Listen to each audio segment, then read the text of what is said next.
welcome to the show, and thank you for listening or watching if you're watching on YouTube. If you haven't already, make sure to subscribe to my YouTube channel because I've got full episodes of the podcast there, plus some short clips and live musical videos that are really fun. And I'm working on making some short videos for the YouTube channel. I've also been organizing all my episodes in a playlist by category, so check that out. I've had this clip of Robin Wilson from the Gin Blossoms telling this great story that's epic.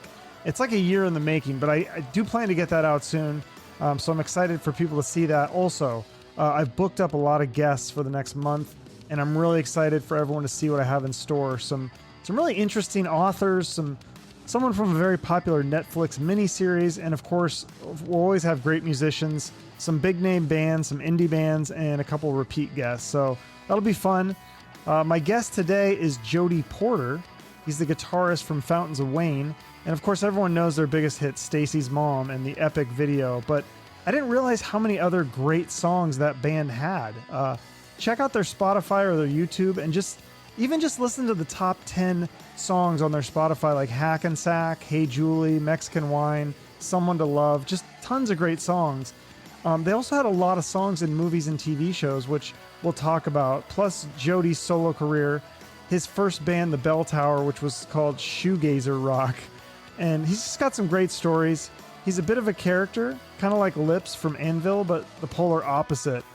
Instead of intense and loud, he's very mellow and withdrawn, but still equally hilarious. And you could probably listen to this episode on double speed if you want, and because he just kind of slows down. It's fun. But I do want to give a shout out to little Mikey, who does the parody songs for Howard Stern. He helped set this up, and I had fun chatting with Jody, so check out this interview and then go get his solo album, Waterways.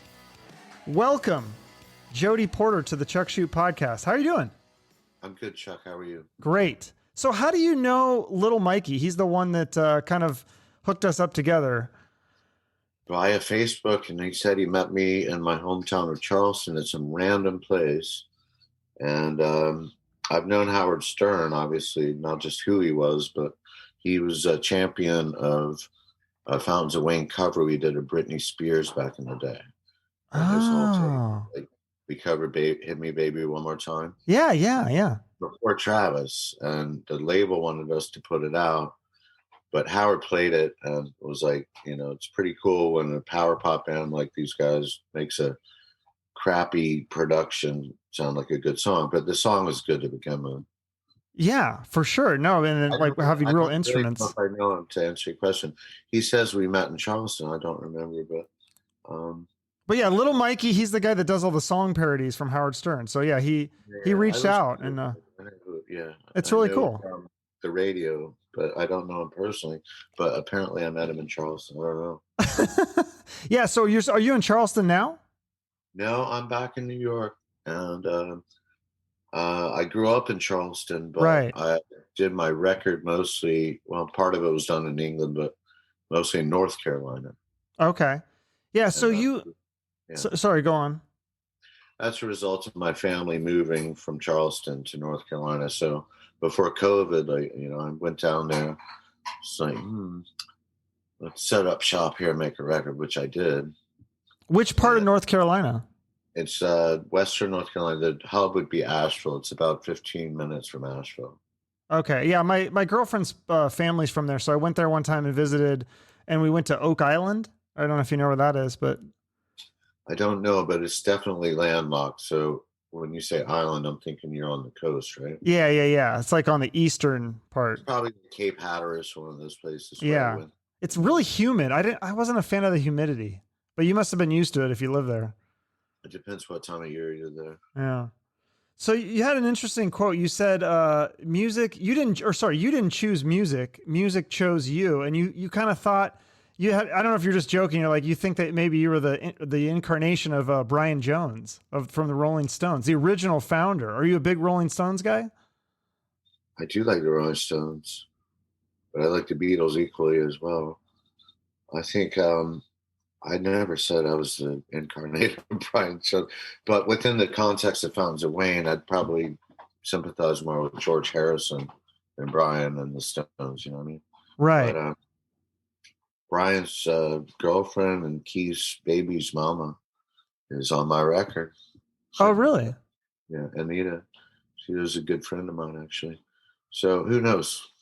Okay. So yeah, but before Fountains of Wayne and your solo stuff, you were in this band called the Belltower, and it was called the Shoegazing sound. Can you explain to people what the shoegazing sound is? Yeah. Yeah, I can. I can also explain where the term grunge came from around the same period. There was a good journalist friend of mine who wrote for the NME in England, or maybe he's at Melody Maker, but he ended up at the NME, and his name was Steve Sutherland. And, there was this whole attitude about there's not enough, activity happening on stage. These people with strobe lights going off behind them, backlit, like Mary Chain, basically. Um, and a wash of sound, sort of an ambient sort of thing. And we had a different approach to it, but shoegaze was not initially, I don't think, considered anything other than, pedal pushers that are pushing effects pedals on the ground and not really doing anything active on stage. It was sort of like a very mellow kind of cathedral-esque environment. And I don't think it was a compliment at first, but everybody just took it and ran with it. Same with grunge. Grunge was, I think, also one of Steve's. And it just became a thing, didn't it? Remember? No, definitely. Yeah. Well, I think because what preceded that was obviously the hair metal and stuff like that, where those guys were going crazy and smiling and jumping around stage. So shoegazing was like a complete opposite to that. And neither of those terms, like you said, are complimentary probably. Well, I was on all those bills with those bands before any of us broke over there. The Belltower kind of bailed out before we had to be superly judged, but we got a lot of good press and got a record deal. And so, but, it just seemed like something that was sort of a journalists, putting it in a box or something, and it, it almost seemed like you didn't want to be in the shoegaze sort of environment. And we sort of just skimmed the surface of it, I suppose. But we're an American band, so I guess we got away with it. And you had kind of a cult. I mean, you have any reverb on a 12-string Rickenbacker, and maybe the song drags on a little longer than it should. I don't know. You define it. I don't know. Right. I think it sounds kind of like pop oriented, a little bit like The Cure. Is that fair to say? I think they had a little bit of stake in it, but for me, it would go back to, like, say, Brian Eno doing those ambient records in the 70s, and even the record he did with Bowie, the Low album, where it's mostly instrumental, and there's just like synthesizers. So what we were doing over there, I was like, let's see what this pedal can do, right? So you get this cathedral sound with the long reverb, and then it does these crazy harmonics, and you just go with it. And it wasn't so much about like power pop like Fountains of Wayne would have been, where you got your catchy chorus and your 16-bar verse with a 4-bar bridge or whatever. It was just like wafted away kind of thing. So there's a little bit of that on this Waterways record, which I told my record label I would show to you. Absolutely. Yeah. Oh, for sure. Yeah, no, that's really cool. I've been listening to it and your other solo stuff as well, and also the Fountains of Wayne. Which, so is that how you met Adam Schlesinger, the bass player and songwriter? Until I'm done. Okay. That's cool. I haven't seen the actual CD. I've only listened on Spotify. I promised my label girl that I would rare rock it. So absolutely, that's what you got to do. That's another story there. She's cool as shit. This girl Brooke, who started a label, and it's called Rare Rock Records. And we're pressing vinyl right now. So the pre-sale for that will be probably popping up on Bandcamp next week. Oh, okay. Nice. But yeah, so with the Belltower, is that where you met Adam Schlesinger before Fountains of Wayne? Is that how you guys met? Because he did a song with you guys. Made all the records we ever made by the time I met Adam. And what we did is I moved us back from London to Connecticut. And then we started making that record, but Adam didn't record on it. He just joined the band that was meant to do some tours. And the William Morris agency just kept giving me whack ass offerings, like stuff that I didn't, you know, sort of correspond with as making sense as a bill. And we would have been opening, you know, like, I don't know, I don't want to name names, but none of it was like on the sort of target list for me to want to play with.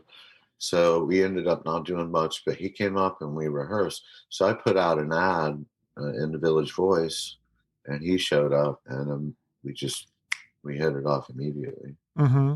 And, you know, like I said, once the Belltower moved back from London, we didn't do a whole hell of a lot.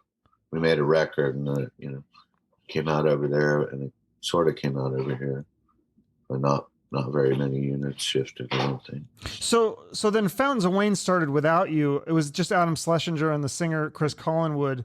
And I thought this was interesting. They actually originally called themselves the Wallflowers. They never recorded under that name, and then they sold that name to Jacob Dylan. I thought that was kind of interesting. I didn't know that. I don't know about selling it. I think they made an agreement because he had to use the name, and they basically made some sort of content. I never heard anything by Chris and Adam's Wallflowers, but yeah, I've heard that story too. And obviously I know a little bit about it, but I don't know if there's any money exchange necessarily. Okay. But so, yeah, then they worked under the name Pinwheel, and then they finally called it Fountains of Wayne, which this is a terrible story. It was named after a lawn ornament store in Wayne, New Jersey. Like what? That's like, how is that terrible? I don't know. I thought it would be something more interesting. I'll tell you that, and I'll make it short too. If I can. This is really not that press-worthy, but Fountains of Wayne was a lawn ornament store in New Jersey. Okay. And it was near the Lincoln Tunnel, where Adam and his mom would go into the city. And Adam was in Montclair. He grew up in Montclair, New Jersey, where not too far from where I am right now, actually. Long story short, she always would, you know, drive him into wherever he was going. Maybe he was like doing a piano lesson or something. I don't even know. And Fountains of Wayne. And she's like, that'd be a good name for a band. Fountains of Wayne. Fountains of Wayne. And he was like, that's a shit name. And eventually, when it came to it, that became the name. And as far as me getting involved with that, I got a call from Adam to just check in with me because he had already done the stuff with the Belltower. And it's like, what are you guys going to make a record? What are you doing? Are you going to tour anytime? I was like, I'm kind of over it, to be honest. And he's like, well, come join my band. I was like, all right, well, I'll consider it, because I hate going down to the South for more than a couple of years at a time. I grew up there, and you know, long story short, I can deal with a little less y'all. So, and plus I was like married and about to divorce, separate at least. So I was like, yeah, I think I might do that. And it was only a 2-week tour with Evan, who is a friend of mine, Dando from the Lemonheads, of course. Yeah. I thought I would be in that for about 2 weeks and get back to what I was doing, which was more or less trying to become a solo artist. Okay. But I had to be in Fountains of Wayne for 2 decades before I really went to. But, you know, because I was sort of in and out of a town that I was starting to become too familiar with, the town I grew up with, Charleston. He's like, well, just come up here, drive up here, and you can park your car at my parents' house, which I did, and it was there for like 2 years in their driveway. Red Acura Legend for the record. But yeah, you know, we didn't know what we were getting into, and then it sort of took off. 2 weeks turned into 20 years. Yeah. So before, I mean, we'll get to the, you know, your big hits and all that stuff, but before that, I mean, you had built up a following, and actually, I didn't know this in '97, before anyone probably knew who you guys were. You toured with Smashing Pumpkins at their peak. So what was that like? Like, what's Billy Corgan like? Because he just seems like such an interesting guy to talk to. Like, do you have really deep conversations with him? I mean, his music is so dark. Is he dark? I don't think he's dark. I don't know how to describe. I don't really know the guy that well. I know James better, actually. James was sort of a co-owner in our studio that we did all those records in, Mm-hmm. and good friend. Billy, I don't know. I mean, I think he's talented and everything, but we didn't really do a whole lot of mingling on that tour for one reason or another. Did they reach out to you to be on the tour, or was that something the record label set up? I, Or if I don't miss my guess, I think Q Prime was our management company. They had the Pumpkins. James was a big fan and supporter, and I think probably James walked it through, and it okay, just made sense to everyone. yeah, But yeah, that was a fucking weird tour. I mean, it was like I played Reading Festival at the Belltower and big, fields of people. So the getting used to the arenas was interesting because I don't think we'd ever had the proper, light show and just, not saying that we were Paul Abdul about it or anything, choreographed it, but no, definitely not. the strobe like pine in your face down. And it's like, okay, well, I still think I see my neck of my guitar. So it's more theatrical when you get in the arenas. For sure, yeah. So you're in this band for a few years, and then in 2001, you guys are dropped by Atlantic Records, which is the major label. Did you think at that point of giving up? Was there talk of that, of just calling it quits? I always thought about giving up just because we were sort of complicit. It took us 4 or 5 years to make another record, even when we were sort of a band. It was like, I don't think any of us really wanted to be rock stars, to be honest. We just wanted to make the records we wanted. And it would take us a few years in between the two. So as far as being prolific, I wouldn't say that we were. But we did. I don't think we wanted to be, really. Mm-hmm. But so yeah, but then you got that album, the Welcome Interstate Managers album. That's your biggest album. It has that hit Stacy's Mom. Obviously, we got to talk about that. And that video, it's got Rachel Hunter, and I guess you guys tried to get Rick Ocasek from the car, or sorry, his wife. Yeah, his wife and him, but neither one of them could do it. So you got Rachel Hunter instead. Do you think he regretted not being in that video after he saw how big of a hit it was? I don't think Rick was ever offered a Oh, he cameo. wasn't. No. Oh. But I think that there was some talk about the director wanting to get Paulina. Yeah, his wife. Okay. Yeah. Which would have made sense, but the homage is still obvious. The Yeah. license. I love Rick and all that. Yeah, the Cars, and then Fast Times at Richmond High. Director. That was Chris Applebaum, and we were just like Okay. taking it, and he did a killer job. He made it a hit, basically, I guess.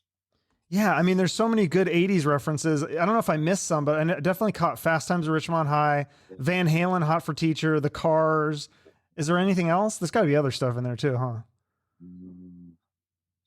I might just cover it. That's probably enough. That's probably not. Now, there's no way you could make that. Tapes. Okay. Sorry. There's no way you could make that song or that music video in today's times, right? With just all the references, like I'll tell you, and innuendos. Video, MTV video too. So that was number one at VH1 and MTV.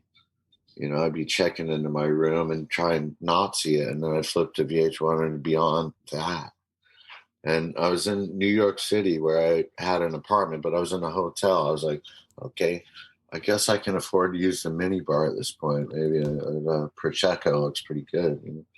But it was a wild time, really. And then what we did is we put Mexican Wine up next for the second single from that record. Yeah.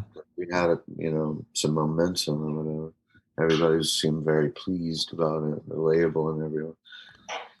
And what happened is there was this incident at the Super Bowl halftime party, what do you call it? Halftime Show. I want to say party, but yeah, this Janet Jackson. The Janet Jackson thing, yeah. Gets a nipple slip come out. Right. And then MTV wouldn't play anything. So Mexican Wine was on their desk at this point. Oh. It was poised to be another big video. But the opening scene has these two, prepubescent girls drinking wine in it. I don't know if you've seen the video or not. Oh yeah, no, I think I did see that. I watched as many of the videos that I could find. Some of the songs don't have videos, which is frustrating because I'm like, this is such a good song. I don't know why this one doesn't have a video, but yeah. Well, that's back when the record labels would shell out like 300 grand for doing something like that. Oh, it's And they crazy. did, but MTV couldn't play it because they sponsored the halftime show.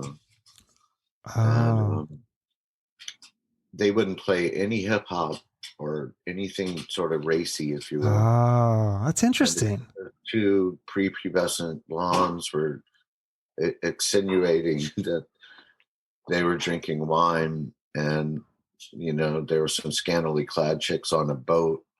They wouldn't play it, and like almost everything went G-rated for 6 months. Really? I didn't know. That's really interesting. And we were like, wow, we shouldn't have spent that 300K. Hey, but now you can watch it on YouTube and all that kind of stuff.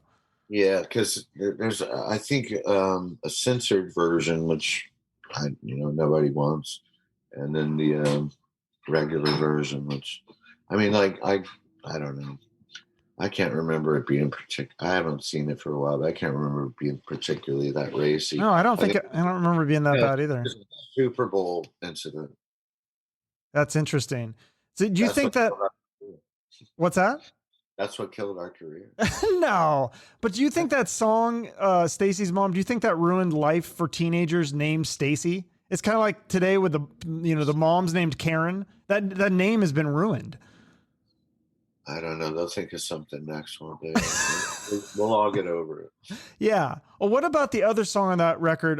Hey Julie. That's a great song. That's on that record, right? Yeah. Yeah, that's a great. Which record? No. Yeah, it is actually. Sorry. Okay, because that's a great song. I didn't realize is there kind of a similarity to Tommy Two Tone's song 8675309? Not on that one to me, but I would say that there's sort of a hybrid influence of Cars and Jesse's Girl, and maybe to some degree Tommy Two Tone, but I don't think so much. You'd have to ask Adam, and I don't think that's going to happen. Right. So you didn't really co-write a lot of this. Was it mostly Adam writing the songs? Not mostly Adam. No, I think Chris brought in some of my favorite Fountain songs, and they started out basically acoustic, campfire-y, and we went to the studio and pre-production mode and just sort of worked out where we think it might go. Mm-hmm. It was all more or less written in the studio in the sessions. Okay. The strummy and the lyrics were there, but the production was not there. You know what I mean? Right. Right. It came with having a studio that we felt comfortable in, and it was partially owned by the band, so we didn't feel any real pressure. Yeah, it's amazing how many good songs. I never realized. I mean, I think I just knew Fountains of Wayne, Stacy's Mom. Okay, that's a good song. But then, I think that's the magic of Spotify. I know a lot of artists hate it, but I went back and listened to a lot of these old songs and they're great. Like Mexican Wine, Hey Julie, Hackensack is so good. I'm like, how have I never heard these songs before? These should have been all over the radio. And whether you like the music or the songs or whatever, it's just sort of well produced, good sounding albums. And I just got a hold of a vinyl of a record that I made and sort of didn't even know it was being released. But it sounds amazing, so I'm not going to really get into it too deep. But a lot of shit is happening now in the music business where people don't even know their own music is hopping up again on vinyl, and somebody owns the rights, I suppose. I mean, they even did a fucking misspelling or misprint of one of the song titles. I'm like, what? What? But you still get a royalty from that, right? No. We didn't even know about it, man. Really? How's that legal? I don't know. I guess there's, I don't know. I guess we're sort of in between legalities. Okay. Well, so that sounds amazing. So going back to this, feel free to rewind and go back to more of what you were saying. This is the Waterways up here. Yes. Absolutely. No. You'll definitely get royalties for that one, right? You've got a good deal on that. Let's Hopefully. release vinyl and then start telling people about it. Okay, yeah. But CD sounds amazing. But yeah. I'm a vinyl junkie, so you know what I mean. I want to see it, and I think that's within the next couple of weeks. That's going to be exciting. But back to Fountains of Wayne. So another song you guys had that was, again, kind of under the radar was this song "Someone to Love" off the Traffic and Weather album. That was such a catchy song. It's a fun video, and Rolling Stone put it in their top 100 songs of the year. But again, like, I mean, that's a huge compliment. But how is this not on the radio? It's so fascinating to me that I never listened to the radio, so I wouldn't know. But I think it was on the radio. Yeah. Well, and then another one. So we mentioned the song Hackensack, which again, I had never heard it, but now I'm really loving that song. And Katy Perry loved it too. She covered it. And that one's like really. I like her version, man. You know, you like her version? I do. Yeah. A lot of people want to, slam it. I don't see why. No, it sounds great. And I think she's awesome. I like everything she's doing. I think she is great too. Great pop artist for what she does. I mean, if you like pop music, she's really good at pop music. But you guys I didn't realize how many, maybe not the radio so much, but the movie and TV stuff. You have 34 credits on Internet Movie Database that was able to find. Like, you were in movies like Scary Movie, shows like The OC and the Gilmore Girls and How I Met Your Mother. Is that because of Adam's movie connections? Because he did a lot of that stuff on his own, right? Or did the producers and directors, were they all fans of you guys? Well, I don't know. We did a bunch of stuff for movies, I suppose, like The Manchurian Candidate, and Scary Movie. I think there's something. Yeah. I remember all that stuff, but I never saw the movie, so I couldn't tell you. Well, hopefully you get a royalty from that, because those are pretty juicy, right? Well, I don't know about that. There's no royalties. The music business was broken before the epidemic, and now it's a pandemic, so imagine how much worse it is. But we did the theme song for Crank Yankers. Oh, you did? Oh, I didn't realize that was you guys. Okay. And I've been watching a lot of Crank lately, and it's like David Chappelle and Sarah Silverman. Oh yeah, didn't they bring it back too? I thought they Jimmy Kimmel did a lot of good ones too. Yeah. I don't know if they brought it back. It was on Comedy Central for a while. I thought they brought it back. Maybe it already is gone now, but I don't even know what bringing it back means. You just go to YouTube these days, right? Well, no, they started making new episodes, I thought. Oh, that'd be cool if they did. Yeah, check it out. I think they did. I don't know how many new ones they made, but I know they made at least like. Come on, we'll be having a ball. That's us. That's awesome. That's so good. I didn't know that. They gave us the DVDs of the episodes.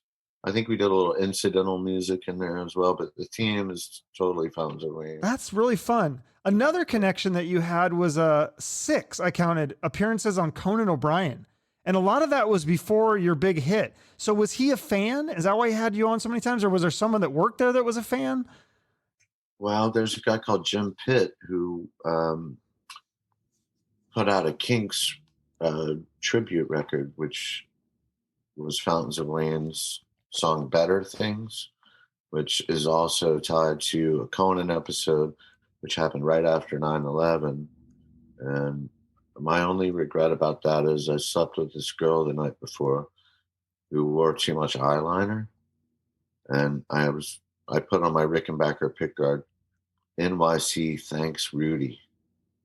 And that's Giuliani, because at the time, okay, I felt like he was sort of holding it together. I certainly didn't vote for him or anything, but now he's just like, man, what a fucking rotter. It's definitely I'm so embarrassed by that, man. Well, he did a good job. You can separate the two, that he was doing a good job as mayor of New York, and now he's got the hair dye dripping from his head, and some things have gone a little awry with him, but I don't think there's anything wrong with that. That's back when the medicine was still working. No, but Conan. Like, if I look at it in real time, and Conan did this really super sweet tribute to Adam. Oh, he did? And then played that song, and it's a Kinks cover. Okay. So going back to your initial question, yeah, we did a song called Better Things right after 9/11, and it was on Conan, and it's probably not quite the last time we played. We played there with Harry Shearer too, so it's probably more than 6 or 7, I would imagine. Yeah, But, Harry Shearer. Tell me about that. You guys played on his. He has a musical album, and you guys played on a song called "Celebrity Booze Endorser," which is really funny. But for people who don't know who Harry Shearer is, he's the voice of Homer Simpson. So how did that come about? That's got to be cool. Did you get to meet him and work? I mean, you worked with him face to face, or? yeah, we went on Conan, and when Conan moved to L.A., we went on and did that song with him, recorded it, and then went on the show. I can't remember which was first. Does he do the Homer voice in front of you? I mean, that's got to be weird to hear the Homer voice in real life. You know where my head's at. He was Nigel. No, he was Derek Smalls from Spinal Tap. Yeah, that's right. That too. Yeah. You know, I mean, there's your rite of passage for me to do anything that guy wants. So we went out there, we recorded it, and then we went out. Oh yeah, that's another story. Then we went out to do Conan once Conan had moved from New York to LA. So we go to LA and we do it with Harry, that song Celebrity Booze Endorser or whatever. And then Hurricane, and we're booked to tour starting on the East Coast, like somewhere in New England or something. And Hurricane Sandy hits, right? So I get stuck at Marina Del Rey with this very expensive girlfriend who really enjoyed room service. Okay. Nice view, I must admit. But long story short, I couldn't go on tour because the gigs get canceled. Meanwhile, my home was back I was living in Jersey City at the time. So that had like 6 feet of water, and a bunch of my stuff got wiped out. Some, my amps and stuff like that, valuable equipment, microphones. Oh, that sucks. Like yours. What are you using there? Is that a Rode? Yeah, it's I forget. It's like the Rode NT1 or NTA1 or something like that. Yeah. That's we'll get into the recording technique here in a minute, and you can edit all this shit out. Yeah, we'll lose people when we start talking tech. I don't even know technical stuff. I just know this is a good mic. Yeah, it's a good mic. Yeah. You sound better than I do. I'm just going through the computer. Long story short, I get home and my apartment, and I had most of my stuff stored in the basement. So it was like under 6 feet of water, or you could see the water line. It had subsided by then. Oh. And then the tour started. And that's, kind of a story about going out west to do that thing with Harry. Got interrupted and I got stranded on a desert island, LA. Really posh fucking hotel with room service charges, which eventually broke the bank. But long story short, I made those dates up because it got rebooked. Well, that's good. So is all your stuff okay? Would you lose anything that was like irreplaceable, or? It all got fucking ruined. Could you replace it though? Or was it like anything that was? It was not a nice thing to have happen. It wasn't insured, but could have been worse. Stuff, Yeah. You only need about 4 guitars anyway. All right, fair enough. Well, my condolences about Adam. We've talked a lot about Adam, the bass player, songwriter for Fountains of Wayne, which he also had an amazing movie and TV soundtrack career. I mean, we could spend like 6 episodes about his career with his writing, but is there a memory or something, a story about Adam that stands out to you that kind of sums up like what he was about or what he was like behind the scenes?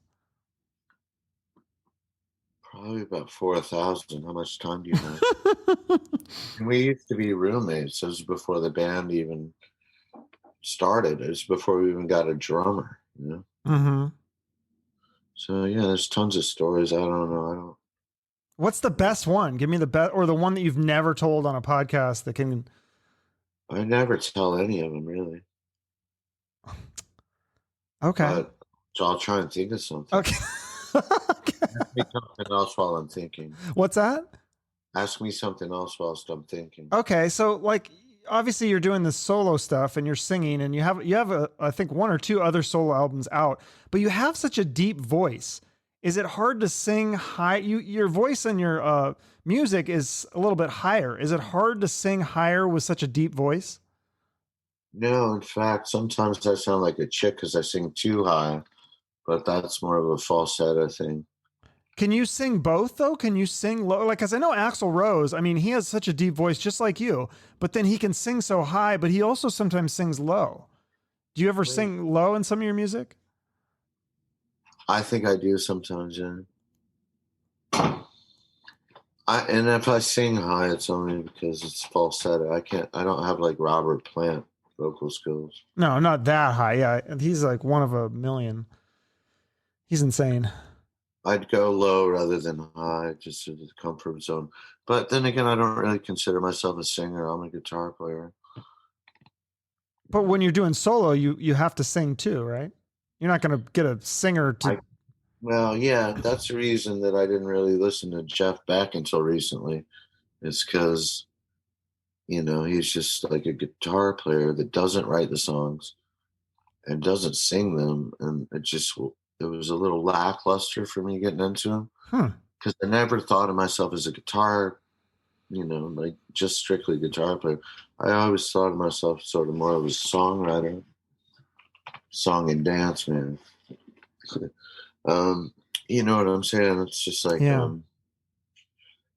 Jeff Beck, yeah. I mean, I should probably listen more to him. I don't know. Just never really did it for me. Yeah. I'm trying to remember. I had somebody on the other day and they were like, Jeff Beck was their number one favorite guitarist. Who's your No, number one favorite? Would it be Keith Richards or George Harrison or? I mean, they'd have to be up there just because of the songs that they did, either played to or wrote the riffs. Mm-hmm. You know, it's got to be the best because that's the best music. But no, I would have to say Jimmy Page, Okay. and Yeah. because I'm a huge Led Zeppelin fan, I've had to say this before, and it seems like some people didn't understand what I meant, but What didn't they understand? Didn't your dad have all the Zeppelin records? Isn't that how the you got reason into them? yeah, but the reason I have to say he was the most important, maybe not the best. I mean, what is the best? I mean, what color do you like, red or blue? It's all preference, isn't it? Mm-hmm. But he was certainly the most versatile. Like you go from Zeppelin 2, da da da da da, where he's cranking out these just effortless riffs, and the whole song becomes that. And I mean, tell me about a hook and a rock and roll song, Jimmy Page, man. And then there's Led Zeppelin 3. It's almost all acoustic, kind of. And it's got that Yeah. flow to it. Who's that versatile? He taught me how to be. So maybe me. Okay. Fair enough.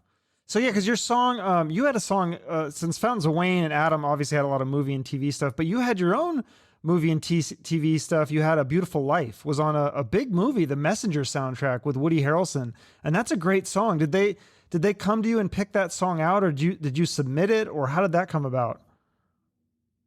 Well, here's the story on that one. The director, or maybe even the writer, I'm not sure, but he had done a lot of stuff that I liked. And I went to dinner with him. His name is Oren Moverman. Okay. Really good guy. And he did some other wicked good stuff. He did that biopic on Brian Wilson, the Beach Oh Boys. yeah, that was a Yeah, great movie. wish I could have gotten something in that. I know a few people that did, but that's never been my sort of shtick, is to try and get in movies. But yeah, I met him and I smoked a joint with Woody outside of this bar on 13th Wow, Street. you smoked a joint with Woody Harrelson? He was a cool dude. He's up there in the top 3. I want to do a Facebook page of all the coolest people I've smoked a joint with. Who are the other ones? It's not Will. I'll tell you this: it's not Willie Nelson. And is that incriminating? I think we all agree that marijuana is probably good for everybody, including their grandmother these days. Yes, yes. Yeah, my dad smokes pot. He had cancer, so then he started smoking pot. It's legal. It's legal in Washington State. It's legal in You're in Arizona. Arizona, right? We had this friend, and you met April earlier, I'm sure. Mm-hmm. But a friend of ours called Tracy, and it kept her alive with cancer for 4 years, and she was out where you are. What town are you in? Scottsdale. Right. I think she was in Symphony. Not really sure. anyway, I stayed there with him for a while. I like it out there. It gets a little warm. Yeah, it's tough in the summer, but the rest of the year, like right now, it's gorgeous. It's perfect. This is the best time to visit. Yeah, but it kept Tracy on it for another 3+ years, and we were all big advocates. Mm-hmm. Did you smoke weed with Snoop? That's got to be in the top 5, right? No. No? It's a little better than that. Are you going to tell me? Well, I think I should save it for my book, don't you? Ah, no, this is the best thing right here. Okay. Well, now I have to rethink it, but the top of the list was Keith. You actually did that, or that's what your bucket list to do? I had him when I was 19, and I was just a shit kicker from Charleston, South Carolina, with not really a dream. I was always too apathetic to want to be a rock star, but I was a musician. I knew I was like, I'm going to have to do this and try and, carry myself through life and make some dough out of it. Maybe get rich. And I was like, I'll take that. No, it was never like to be on TV, because MTV was so cheesy to me. It's just like, I don't want to look like Spandau Ballet. So I get on MTV. Like, Spandau Ballet. I like the True song, though. That's a good hit. That band kept me from wearing a suit for about 15 years. Okay. So how the hell did you find Keith Richards? I don't think he's the most accessible person. I was friends with Steve Jordan, who's still to this day his expensive Rhino's right-hand man. And Steve used to be the drummer on the David Letterman show. Okay. Before Anton, who was probably what you grew up watching. And I remember Steve, but I was kind of young too. It was like a little past my bedtime. Anyway, meeting Steve introduced me to that situation, which, more or less turned into a jamming session every once in a while. It was really fun. Wow. So you got to jam with Keith Richards? No, I never jammed with Keith, but I did go to his house in Jamaica once. Oh, I Which didn't. is sort of like jamming. Yeah. That's crazy. Was that like on a private jet or something like that? I didn't know he had a house in Jamaica. Fruit coach, and then they gave me the hassle with customs coming in and all that. Right. So anyway, so you've done it with him, and then Woody Harrelson, and that's who else is in the top 3? Johnny. Which Johnny? That was Who? Joni. Oh, Joni Mitchell? Yeah, hash joint with her. When was that? And, several times, actually. Where was it, or when? When was it? That had to have been a long time ago. Howard Stern show. What's that? I feel like I'm on the Howard Stern show. I'm trying. I do my best impression of it. Are these my friends? Well, I thought of them very much. And then Anita, who was on my record. Yeah. You know what I'm talking about on that one? On your new record, Waterways? Yeah.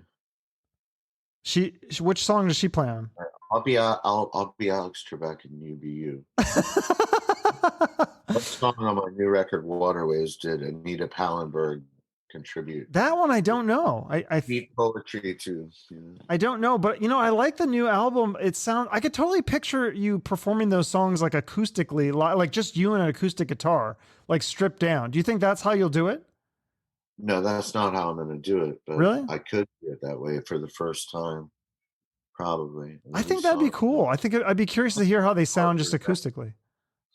It could work that way too, but I like to play with other people. Yeah. So are you going to tour once you're allowed to tour? You know what? If it hadn't been for this pandemic, I probably wouldn't have. But now I'm sort of itching to do it weirdly. So yeah, I guess I'll do that. Is it true you did a show with the Iron Maidens? Well, that's kind of an interesting combination because they're like a female Iron Maiden cover band. And I saw you on some sort of, is this the Viper Room in LA? I don't know. I just saw a picture on one of your social media thing and it was like Jody Porter and the Iron Maidens. I'm like, that's such a random combination. You know who that is though, right? The Viper? I didn't get to see him, but we had this residency in LA for my record before last. So we were playing there like every Monday. The record was called Month of Mondays. So we did a residency, and for some reason they were on the bill, but I didn't see them. I've seen the picture that you're talking about. Yeah, I just thought that's kind of interesting. I've never seen them live, but that'd be an interesting. Who went first? Did they play and then you played, or? Yeah, but when they played, everybody that had like sort of 80s hair left. You know what I'm saying? Like, sort of, yeah, it's totally different crowds. But then probably your fans came in afterwards to catch your music because that's totally different. yeah, and we had, I think Shepard Fairey was DJing the after party, so it was a fun couple of Mondays that we had. It was Yeah. 1 month of Mondays because that was the name of the record. Uh-huh. No, I really didn't want to do it. It was sort of booked without my saying thumbs up to. Okay. Yeah, and then you've done some you've helped out some other artists like Juliana Hatfield and Albert Hammond Jr. and the Monkees. You got to play with the Monkees. Was that fun? I enjoyed that. We did a couple of records with the surviving members of the Monkees. Yeah. That was one of those things where they reached out to you? Adam had it because Adam was just a really great producer. Yeah, he had all this. So now we brought up Adam again. Did you think of a good story that you remember about him? Well, let's rewind to like before our first record came out. We had this cat called Ice Cream Head. It was his cat. He probably had her for, I don't know, 5-6 years. She's a calico, and the face looked like sort of it looked like a COVID mask, basically. Interesting. Yeah. And with that said, Ice Cream Head used to bite the girls that I'd bring back to the apartment to dance with, right? Uh-huh. Keep in mind, this was back in the sort of mid-90s. Mid-90s, okay. And we shared an apartment on Jane Street in Manhattan. And at one point or another, the band would have to start working, but this is before we even had a drummer. So we go to this place on Hudson Street called the Art Bar. And eventually some girls would like want to come hang with us and stuff. And then Ice Cream Head the cat would bite the girls. I guess I don't know. I mean, so how did they react? Did they leave? But the cat ended up ending the party because it would bite them. Oh, so then they'd leave? They'd be like, screw this. Sort of telepathy, this is sort of, we did that. Still listening to Spiritualized and stuff like that back then. Okay, interesting. It must have been interesting times living, like that's always the most memorable things, like before you guys have success, like kind of that grind, right? Of we felt like something was about to start happening for sure, Oh, you had that feeling? Yeah, we had the record label and everybody's really enthusiastic, but we didn't really, I think we got what we thought we'd get. You know what I mean? I don't think anybody really wanted to be like Coldplay or something, play arenas. Just wanted to have enough success that you could tour. And we wanted to play arenas, but we didn't want to be like Coldplay. Not a Coldplay fan then. I like some of it. Huh. What kinds of music do you listen to now? Is there other artists out there that you're a fan of that are making good music? Dislike anything. I saw here. Should I play this? I don't think my phone is anywhere near here, but something popped up that's just really horrible sounding, but I got addicted to it. Some sort of a thing on TikTok. Like these girls singing this song that they play in the shopping centers and stuff. This plaintive ballad. I'm just fascinated that you're on TikTok. That's you do not seem like the typical TikToker. Somebody posted. I don't even know TikTok. My goddaughters told me that I should be on it because it's hilarious, and that there's a lot of found away and stuff. But I don't know how to use TikTok. Anyway, this thing, it did appear on it, and it's these girls singing this goddamn song. It's infectious and it's out of tune, but I love it. I like it better than the original. Oh, okay. Fair enough. Well, so tell me one last pitch for your new album, Waterways. Tell us about why we should get that. Why you should get it? Yeah. Tell people what it's about. What are there? Is there themes with it? Like, I mean, it seems a little bit almost like it seems kind of dark. Am I crazy? Well, I'll give you a little backbeat on Waterways. Okay. Okay, so for some reason I decided to revisit my roots in England. And I enjoyed this, to some degree, but when I was 19, I lived there for 3 years. I couldn't wait to get back to America. I missed simple shit like David Letterman or, just the, stuff I was sort of used to au courant when I was an American boy.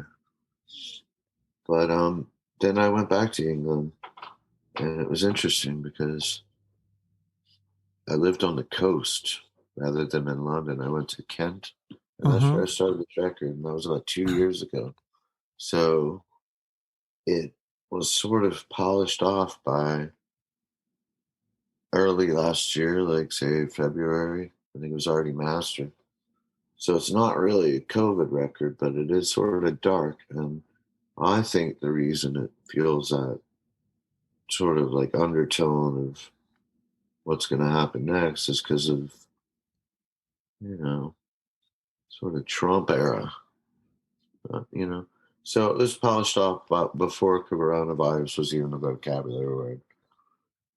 But it echoes a weird 2020 to it, and it resonates that way. I hear it. It's definitely some weird times going on right now. So yeah, okay, that's fair to say. So that's maybe the dark times maybe kind of inspired a little bit of a darker record. No, it's definitely not death metal. No, it's not that dark. Heavy mellow. Yeah, that's a good way to put it. I like that. Heavy mellow. Yeah, it is. It's because it's very mellow music. That's why I say like I could picture it you just with an acoustic guitar. Like I feel like that'd be fun to hear those songs stripped down too. Well, I would do it right now for you, mate, but I don't have an acoustical guitar here. No, that's fine. That's fine. Fair enough. But yeah, people can listen on Spotify. And like I said, I think there's at least one other, there might be 2 albums on Spotify, but for some reason your Spotify is split into 2 different accounts. So you should have your manager try to fix that. Cause at first the record label, which one? What's that? The manager or the record label? I don't know. Somebody else. It shouldn't be your job to do that. It should be somebody else's job. Will you do it? I don't think I have any power. I can't just. I trust you. Okay. Oh God, you're funny. Is it true? I thought I heard you talking about this. I couldn't tell if you were joking or being serious. Do you really have a pet squirrel? No, but one time a squirrel. Where'd you hear about that? I heard you in an interview talking about this pet squirrel, and I was like, "Is he fucking with me?" Like, I don't remember doing an interview about a squirrel, but there was definitely a squirrel that was like sort of like I couldn't figure out where he was coming from because I used to live and make this record that we're talking about. Yeah, Waterways. Deep mountain territory down Asheville, North Carolina way. Okay. And as I said before, I started this thing in England and then moved there, had my gear kind of put in there, my studio and all that. And that's where I did that. And this squirrel, he's like a studio squirrel. And he was a good boy. He was an inspiration. He would come in. Did you let him inside the house? No, he came in on his own accord. And I couldn't figure out where he's coming from. I was primarily there on my own, although I did have some guests from time to time. But nobody could really figure it out. And sometimes he'd be there. Sometimes he'd just be somewhere else. And there's no way to figure out where Sid, we called him, I think. Spelled S-Y-D. Okay. Sid, as in Sid, not Barrett.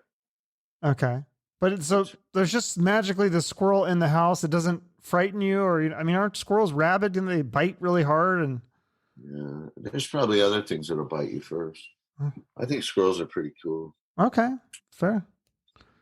Yeah, I mean, I guess the cat ice cream was the biting thing. Ice cream head. That's kind of a nice. That's kind of a fun name for a cat. I kind of like that, ice cream. It made perfect sense. Oh, that's really cool. Awesome. Well, definitely people should check out the Waterways album. And then I do like to, yeah, there it is. That's cool. It's got the CD and the vinyl is coming out at some point, you say? Yeah, I think in the next couple of weeks. Okay, cool. And then I like to end each episode with a charity. I forget, was there one that you had that you worked with, or you want to? It's kind of broad. I mean, just something like the Humane Society, maybe. Okay, yeah, I can put that in the notes if people can throw a few bucks there after they buy your record.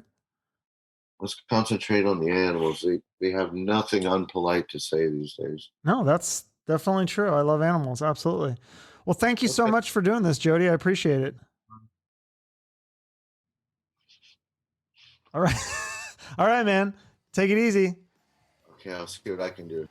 I did not realize that was Fountains of Wayne on the Crank Yankers theme song. So many other great songs, too. Check out that band's catalog. Check out Jody Porter's solo record. Make sure to follow them to keep up with what they're doing. I guess I should have asked if Fountains of Wayne is ever even going to tour again or do shows. Whoops. But it does sound like Jody will do some shows, so there is that. If you enjoyed this episode, please let me know by liking it or sharing it or leaving a comment on social media or YouTube. And again, make sure to subscribe to the show on YouTube to keep up with the future episodes. I've got some really interesting guests lined up, so it'll be interesting to see if other people follow me down this rabbit hole with the show or if they abandon ship. But thank you for listening to this episode and making it all the way through. I appreciate you. I hope you have a great rest of your day. And remember, shoot for the moon.